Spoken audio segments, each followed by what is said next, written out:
Good morning, নমস্কার সবাইকে। নতুন বছরে সুন্দর একটা মিষ্টি সকালে শুভেচ্ছা। তোমরা সবাই উঠে পড়েছো? আমি তো সকাল সকাল উঠে পড়েছি। আজ সকাল সকাল না উঠলে হয় বলো, আজ একটু কাজের চাপ আছে। দাদা খেয়ে বেরিয়ে গেছে। তা তোমাদের নতুন বছর ভালোভাবে কাটুক সবার, এই প্রার্থনা করি আমার স্বয়ং ঈশ্বরের কাছে। সবার মনোবাসনা পূর্ণ করুক, সবার জীবনে সুখ সমৃদ্ধিতে ভরে উঠুক। পয়লা বৈশাখের দিনে যেটু ভালো মন্দ না রান্না করলে হয় বলো। আমি আজকে এখানে কি নিয়েছি দেখুন, চিকেন নিয়েছি। এই চিকেনটা কিন্তু আগের দিন দাদা এনে রেখে দিয়েছে। উনি ধুয়ে ম্যারিনেট করে ফ্রিজে রেখে দিয়েছে। এখন ঠান্ডাটা একটু কমানোর জন্য বের করে রাখি, একটু করে আধা ঘন্টা পরে রান্না করবো। আর এই পাশে পুঁই শাক রয়েছে, কিন্তু পুঁই শাক রান্না করবো না ভাবছি। কেন বলো তো, আজকে ভাবছি একটু ফ্রাইড রাইস করবো। ছেলেটা দুদিন পরে আবার চলে যাবো হস্টেলে। ওখানে গেলে তো ভালো মন্দ খেতে পারি না, ওর হস্টেলে খাবার ভালো লাগে না। বাড়িতে আসলে পর একটু চেষ্টা করি আমার মতো করে, আমি যতটুকু সম্ভব ছেলে যা যা ভালো খায় সেগুলো রান্না করার।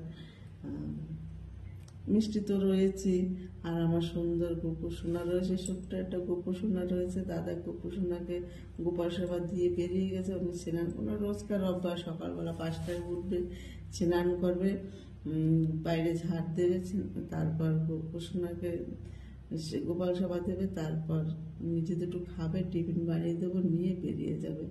তা আমি তো সকাল সকাল রান্না বাড়ি এসে গেছি, রান্না করবো একটু, তারপর গোপাল সেবা দিতে হবে। ঠাকুর করে যে কাজ রয়েছে, গপুকে নতুন জামা পরাতে হবে, স্নান করাতে হবে, তাই না? তোমরাও নিশ্চয়ই করবে।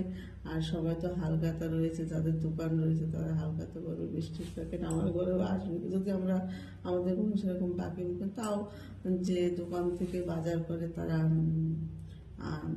কাঠ দেয়, হালখাতার কাঠ দেয়, ওখানে যাবে হয়তো, কি যাবে না আমি জানি না। যাই হোক, মিষ্টির প্যাকেট 2-4টা আসবে, তোমাদের সবার ঘরে আসে তাই না?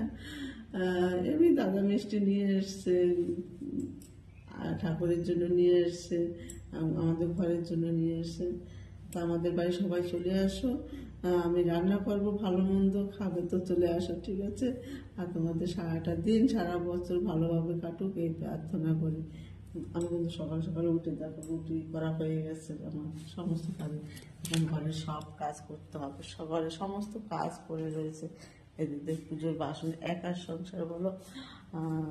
আর আমার গোপর সোনার জন্য জামা এনেছে, দেখো কেমন হয়েছে অবশ্যই কমেন্ট করে জানাবে। আমার ছোট্ট গোপর সোনা, বড় না, ছোট ছোট রে, ছোট আমার ভালো লাগে, ছোট এরকম থাকবে আমার কাছে। ও মন্দিরে এখনো কমপ্লিট না, ওনাকে ওখানে গোপাল সেবা দিয়ে আবার বাইরে নিয়ে আসি রাত্রেবেলা। আমরা যে ঘরে শুই ওই ঘরেই রাখি ওনাকে, পাকার হাওয়ায়। বাই তোমাদের।